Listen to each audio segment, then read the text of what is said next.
Matiwasay at tahimik na ang bayan ng Pantabangan. Ito ang binigyan din ni Mayor Roberto T. Agdipa sa isinagawang interview ng DWN Teleradyo, kasabay ng pagkumpirma na nagkaroon nga ng engkwentro noong June 26 ang militar at mga makakaliwang grupo sa kanyang bayan.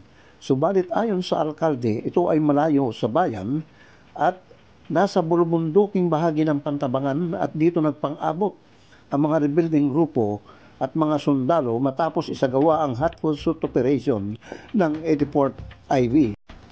Dagdag pa ni Mayor Agdipa, bago pa nangyari ang sagupaan, ay nailikas na ng mga sundalo ang mangilan-ngilan na nanirahan doon kung kaya't walang nadamay na sibilyan.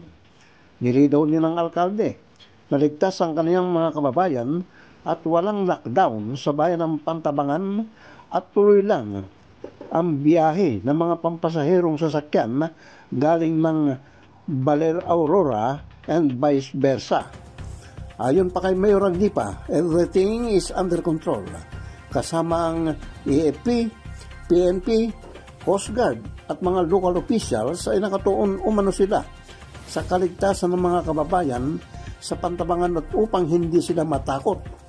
Naglabas umano ng pahayag ang alkalde sa kanyang Facebook page upang maihatid ang tamang impormasyon at upang hindi may mislead ang taong bayan sa mga lumalabas sa social media.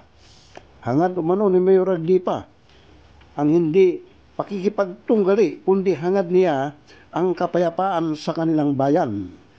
Pinalalahanan din niya ang kanyang mga kababayan na patuloy na mag-ingat at maging alerto at mapagmasid sa lahat ng sandali upang makaiwas sa anumang disgrasya at sakuna sa lahat ng oras. Mula rito sa bayan ng Pantabangan, Hilwera nagulat sa DWN Radyo, ang inyong kakampi.